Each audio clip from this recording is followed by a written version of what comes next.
Cette semaine, un Mac de la Tech assez original avec deux innovations que j'ai repérées dans les allées du salon Les Culturales et qui montrent que l'agriculture évolue très très vite. Tout d'abord, un prototype de robot assez étonnant car très léger et qui se déplace très rapidement dans les parcelles. Un robot agricole qui se porte d'une main, ça c'est une nouveauté et j'en parle avec William Guiton. Bonjour. Bonjour Jean-Paul Hébrard. Alors, expliquez-moi, ce robot il sert à quoi ? En fait, c'est un robot qui est là pour faire de la surveillance sur les parcelles, de monitoring et être présent au quotidien chez l'agriculteur. Pourquoi cette forme un peu originale ?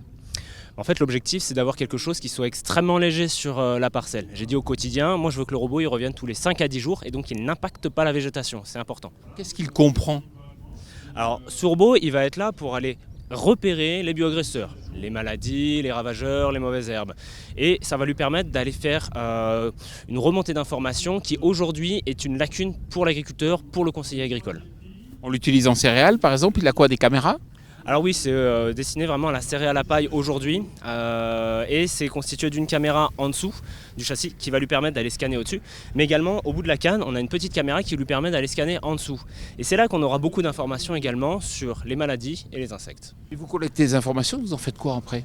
Voilà, alors c'est de l'image, chaque image est géolocalisée par GPS et donc elle est analysée automatiquement sur le robot. On récupère tout ça et on envoie deux choses à l'utilisateur. Un diagnostic, c'est une observation, c'est du tour de plaine avec les alertes, et ensuite des cartes qui permettent de voir là où on a des zones plus ou moins infestées pour ceux qui veulent faire de la modulation derrière. Quel débit de chantier hectare vous êtes capable de faire ? On souhaite qu'on atteigne les 20 hectares par jour. Alors forcément ça va dépendre, type de sol, dans un sol plumeux, très argileux, très humide.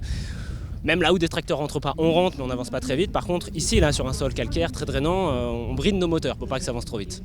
Et pour finir, date de commercialisation probable ?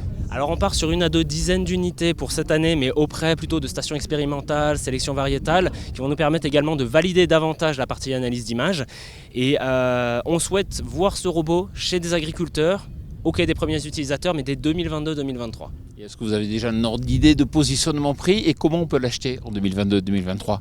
L'objectif, on va plutôt dire, en termes de coût à l'hectare, on souhaite que ça ne dépasse pas les 25 € de l'hectare. On va tabler jusqu'à 15 € de l'hectare, donc ça sera entre 15 et 25 €. Ça dépendra du nombre de cultures qu'on sera capable aussi de traiter. Voilà, et c'est des choses qui viendront vraiment compléter le robot avec le temps. On le veut polyvalent, modulable et utilisable sur céréales, puis à terme sur culture sarclée, toujours en grande culture. L'autre innovation porte plutôt sur le moyen de détruire les mauvaises herbes puisqu'il s'agit d'un faisceau laser. Mais attention, il est fort probable qu'il vienne aussi se greffer sur un robot préexistant. Et je suis en compagnie de Jean-Pierre Planquet. Bonjour. Bonjour. Alors vous êtes cofondateur de Green Shield. Votre métier c'est quoi ?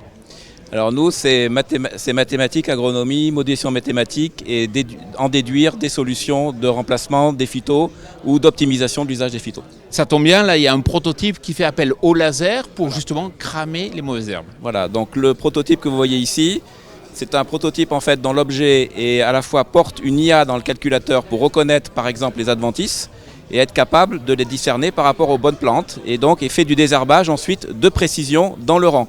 Notre spécialité, c'est le désherbage dans le rang, et c'est-à-dire là à l'endroit où la mécanique éventuellement peut avoir des difficultés parce qu'il peut abîmer les plants. Donc notre champ d'intervention, il est sur le désherbage de précision autour des plants dans le rang. C'est un prototype ? C'est un prototype qui est dans sa version 2 et que nous sommes en train d'expérimenter cette année dans la saison sur la betterave sucrière. Et on a des touches très intéressantes pour commencer à travailler sur le désherbage de la carotte. D'accord. Quel ordre d'idée de débit de chantier ? Parce que c'est ça qui est important. Alors pour l'instant, le débit de chantier, c'est une version prototype. Donc aujourd'hui, ce qu'on peut dire, en fait, c'est qu'on est dans un mode de fonctionnement aujourd'hui marche-arrêt, c'est-à-dire on avance, il a un champ de vision, il traite, il dit que c'est fini, on réavance. Ça, c'est la version prototype actuellement. En termes de débit de chantier, ce qu'on peut dire aujourd'hui à ce stade, c'est qu'on traite à peu près, on peut traiter 4 à 5 tirs dans la seconde. Voilà. Après, on va continuer de progresser. On sait très bien que le débit de chantier est un point important. Pour l'instant, c'est une version proto. Vous avez ici les données qui sont les données objectives. Et Jean-Pierre, quand je regarde ça, je me dis waouh, c'est pas trop travaillé sur la partie robot, c'est très travaillé sur la partie technologie laser. Ça veut dire que peut-être demain on va le trouver sur d'autres robots et peut-être sur des tracteurs. Aujourd'hui, on a déjà travaillé ici sous un robot Dino, parce qu'on a un partenariat aussi avec Naio Technologies. Donc on s'est embarqué ce module-là en proto sous un robot Dino. Donc vous avez un premier mode de fonctionnement avec un robot. Le deuxième mode en fait de fonctionnement qu'on va travailler, c'est tracté par un tracteur. Donc là, ça veut dire qu'on est complètement dans un usage habituel, avec un outil de plus, tracté d'un train. Et un troisième usage, éventuellement, pour des champs beaucoup plus petits, auto-tractés, comme une sorte d'idée d'une tondeuse. Commercialisable quand ? On espère printemps 22, on espère, Bon, sur des champs bien précis. Bon, je vous souhaite bonne chance. C'est gentil, merci.